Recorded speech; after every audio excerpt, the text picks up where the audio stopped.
जय हिंद दोस्तों, इस वीडियो में हम अपने टॉपिक को कंटिन्यू रखेंगे, that is uncertainty in measurement. तो फ्रेंड, जब भी हम लोग केमिस्ट्री को पढ़ते हैं तो हम लोग को कुछ theoretical as well as experimental data देखने को मिलता है। तो दोस्तों, हम इसको बहुत इजी वे में हैंडल कर सकते हैं with the help of scientific notation. तो फ्रेंड, आइए देखते हैं कि साइंटिफिक नोटेशन क्या होता है। तो साइंटिफिक नोटेशन देखने से पहले हम लोग को जानना होगा कि साइंटिफिक नोटेशन का यूज़ हम लोग क्यों करते हैं। तो साइंटिफिक नोटेशन का यूज करने के पीछे सबसे ऑब्वियस ही कारण ये है कि कभी कभी जब हम लोग केमिस्ट्री को पढ़ते हैं तो अब हम लोग को बहुत ज़्यादा एक्सट्रीमली लार्ज नंबर देखने को मिलता है, तो कभी एक्सट्रीमली स्मॉल नंबर देखने को मिलता है। जैसा कि हम लोग यहाँ पर देखें कि जब हम लोग 2 ग्राम ऑफ हाइड्रोजन की बात करें तो हम लोग को इतना बड़ा नंबर देखने को मिलता है। वैसे ही हम लोग जब atoms mass of hydrogen atom की बात करें तो इतना छोटा नंबर देखने को मिलता है। वैसे ही स्पीड ऑफ लाइट, चार्ज और पार्टिकल, ये सब देखने पे बहुत ही हम लोग को इरिटेशन सा फील होता है। और जब हम लोग कैलकुलेशन करते हैं तो उसमें हम लोग को गड़बड़ी होने का बहुत ज़्यादा चांस रहता है। इसी प्रॉब्लम का सॉल्यूशन हमको देता है साइंटिफिक नोटेशन। तो साइंटिफिक नोटेशन में हम लोग एक्सपोनेंटल नोटेशन का इस्तेमाल करते हैं। इसको हम लोग एक फॉर्मूला से करते हैं n × 10 के पावर n। तो यहाँ पर जो n होता है वो एक डिजिट होता है, कोई भी डिजिट होता है, और जो यहाँ पर 10 है उसको हम लोग 10 के पावर में लिखते हैं। फॉर एग्जाम्पल हम यहाँ पर देख सकते हैं कि ये एक नंबर हो गया n, मतलब इसको हम लोग मान लेते हैं, और जो यहाँ पर 10 के पावर 2 है वो 10n हो जाता है। वैसे ही यहाँ पर देख सकते हैं कि यहाँ पर ये नंबर हो गया, ये एक्सपोनेंटल मतलब 10 के पावर n हो गया। दोस्तों, हम लोग को अब देखना होगा कि मल्टीप्लिकेशन और डिवीजन में साइंटिफिक नोटेशन अपना रोल कैसे प्ले करता है। तो फ्रेंड्स, हम लोग देखें कि मल्टीप्लिकेशन और डिवीजन में हम लोग साइंटिफिक नोटेशन का यूज करते हुए बहुत ईजिली से क्वेश्चन को सॉल्व कर सकते हैं। तो फ्रेंड, इसमें जब 2 नंबर हम लोग को मिलता है तो इसमें हम लोग क्या करते हैं, जो डिजिट वाला टर्म है, जैसे कि जिसमें पावर इन्वॉल्व नहीं है, जैसे 5.6 और 6.9, उसको हम लोग सिंपली मल्टीप्लाई कर देते हैं आपस में। और जो यहाँ पर पावर है, यहाँ पर हम लोग सिंपली उसको ऐड अप कर देते हैं, जैसे 10 का पावर 5 प्लस यहाँ पर हम लोग का यहाँ पर 10 का पावर 8 है, तो यहाँ पर हम लोग 8 को प्लस कर देंगे, इज इक्वल टू 10 का पावर 13। इसके बाद मेन जो बात ध्यान रखने वाली बात है कि हम लोग कभी भी साइंटिफिक नोटेशन का इस्तेमाल करते हैं तो जो पॉइंट होता है वो हमेशा 1 डिजिट के बाद ही इस्तेमाल करते हैं। जैसे कि यहाँ पर हम लोग देख सकते हैं, कभी भी हम लोग यहाँ पर 2 डिजिट के बाद इस्तेमाल नहीं करेंगे, वो हमारा आंसर अधूरा रह जाएगा और टीचर्स एग्जाम में हमारे मार्क्स को काट सकते हैं। वैसे हम लोग अब बात करें डिवीजन का, तो डिवीजन में भी सिंपली हम लोग क्या करते हैं, जो डिजिट में पावर इन्वॉल्व नहीं है, जो डिजिट सिंपली है, उनको हम लोग सिंपली डिवाइड कर देते हैं। जैसे कि एग्जाम्पल में 2.7 और 5.5 है, इसको हम लोग सिंपली डिवाइड कर देंगे।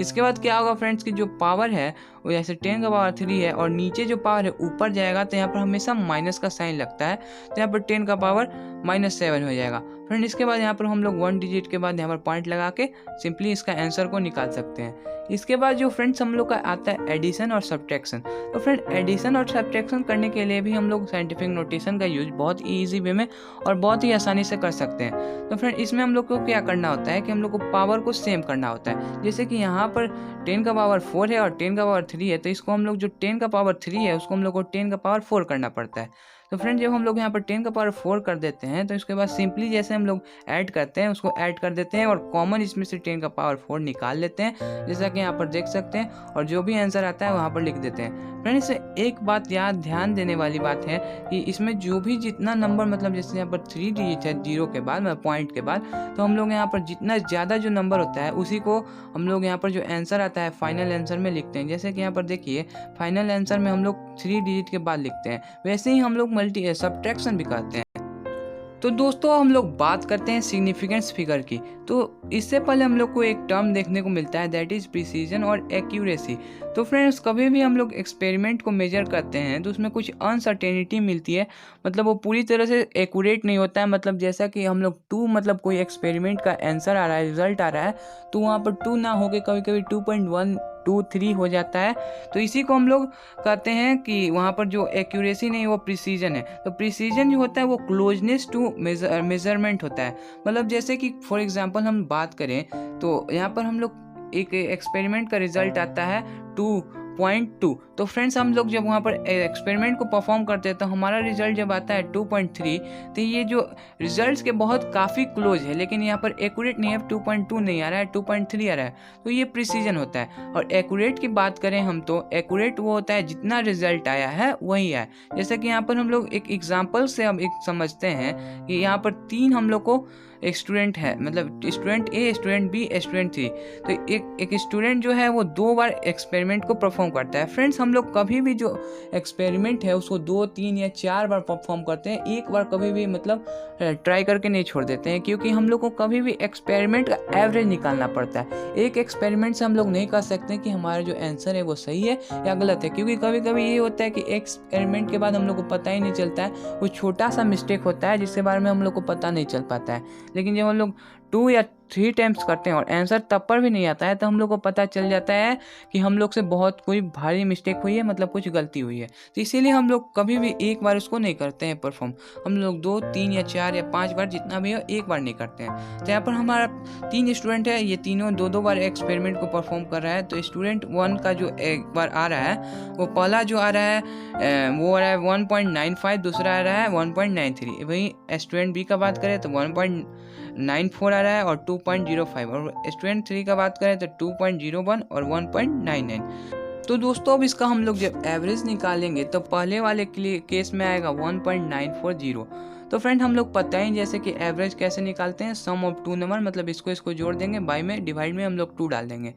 तो फ्रेंड्स पहला वाला जो आ रहा है वो 1.94 आ रहा है, दूसरा वाला आ रहा है 1.99 और तीसरा आ रहा है 2। तो फ्रेंड देखिए यहाँ पर जो 1.9 है वो जो रिजल्ट हम लोग का है 2 है, तो इसे ना ही क्लोज है, तो ये प्रिसाइज भी नहीं होगा, ये हम लोग का मतलब गलत एक्सपेरिमेंट हो जा रहा है। तो दूसरा जो है 1.99 वो देख सकते हैं फ्रेंड्स, हमारे जो रिजल्ट 2 है 2 ग्राम, उससे थोड़ा सा क्लोज है, तो ये प्रिसाइज में आ जाएगा। और जो 2 आ रहा है एवरेज वो एक्यूरेट है, तो इसको हम लोग एक्यूरेट कहेंगे। तो फ्रेंड जो सिग्निफिकेंट फिगर्स होते हैं वो मीनिंग फुल डिजिट होते हैं, जिसका सर्टेनिटी होता है। जैसे कि फॉर एग्जांपल हम लोग ले कि कोई एक डिजिट है, तो उसको हम लोग मतलब ले सकते हैं कि उससे पहले जो अनसर्टेनिटी जिसमें प्रेजेंट है, उससे पहले वाला जो डिजिट होता है वो हम लोग सिग्निफिकेंट डिजिट फिगर्स उसको कहते हैं। सिग्निफिकेंट फिगर्स का एक फॉर्मूला भी होता है जो मैं आपको बताना चाहूँगा।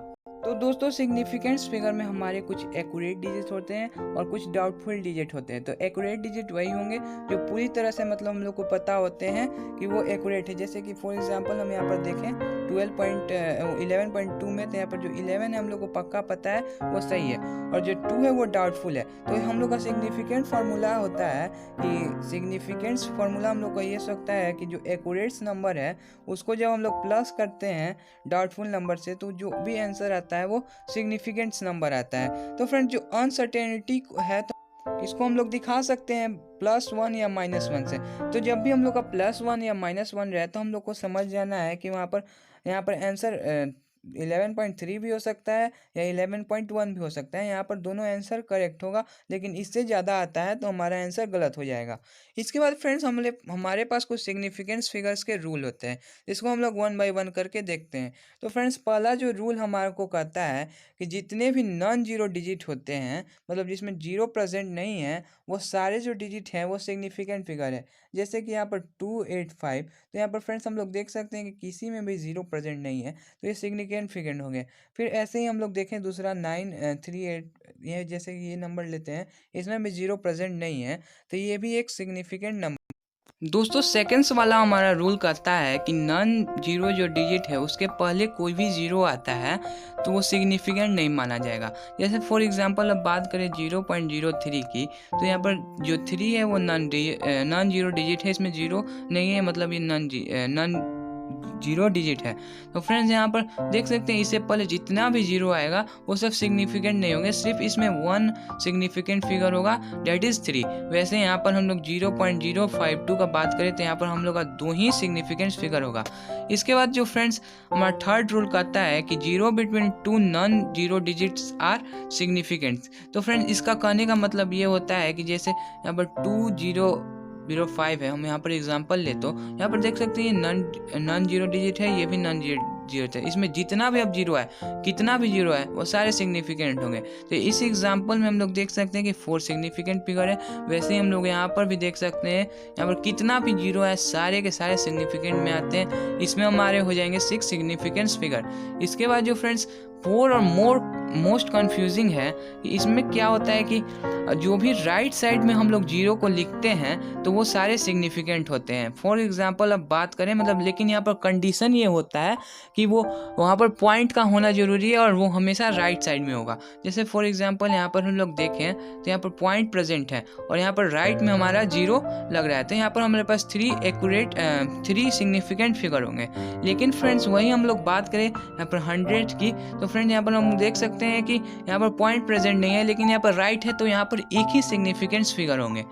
इसके बाद फ्रेंड्स हमारा 5th नंबर जो है वो है कि जैसे कि कोई भी एक्यूरेट हो या कांस्टेंट हो तो उसमें infinite number of significant present रहते हैं, सिग्निफिकेंट फिगर्स प्रेजेंट रहते हैं।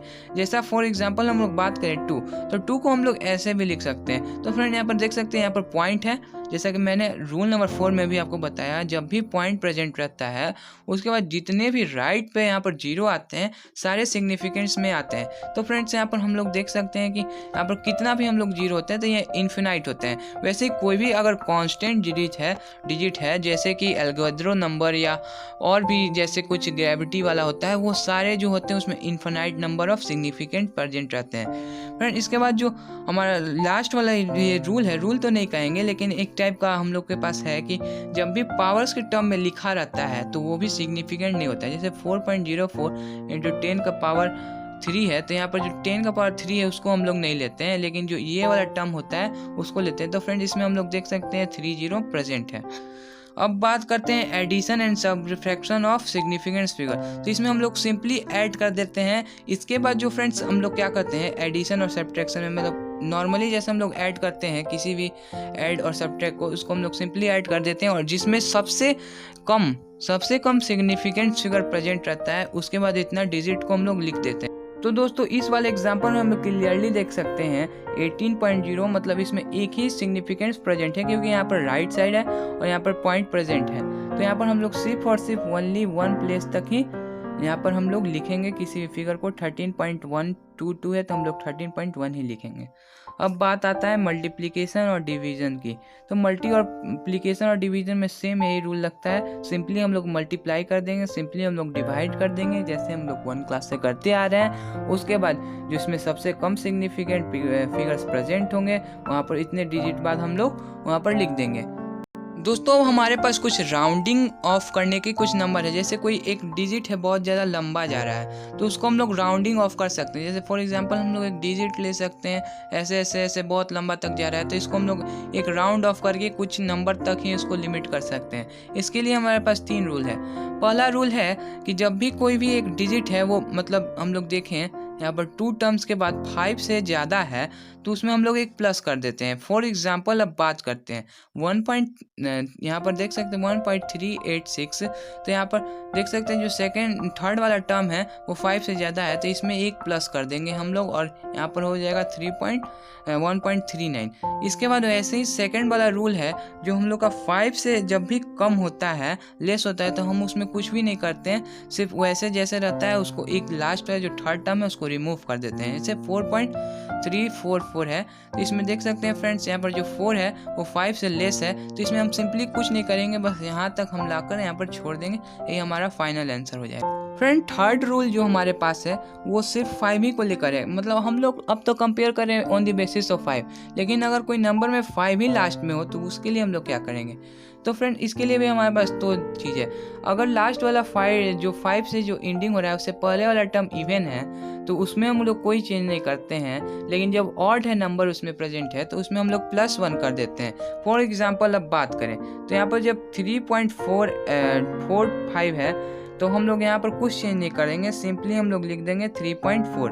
लेकिन ऐसे ही हम लोग बात करें कि यहाँ पर 6.435 है तो यहाँ पर हम लोग लिखेंगे 6.44 है, क्योंकि यहाँ पर ऑड नंबर आ रहा है। दोस्तों इस वीडियो के हम लोग लास्ट टॉपिक पे आ चुके हैं, डेट इज़ डायमेंशन एनालिसिस।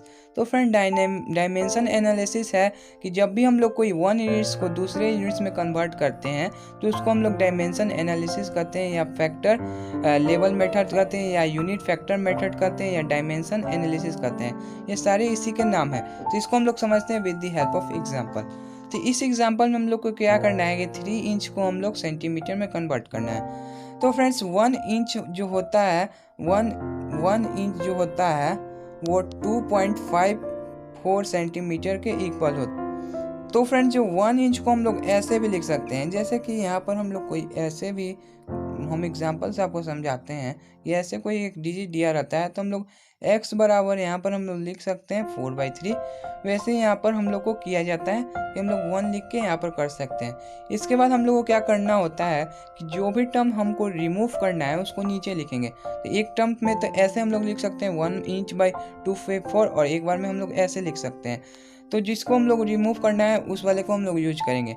अब जैसे कि हम लोग को यहाँ हमको इंच रिमूव करना है तो हमको ऊपर जो है इंच लिखना पड़ेगा।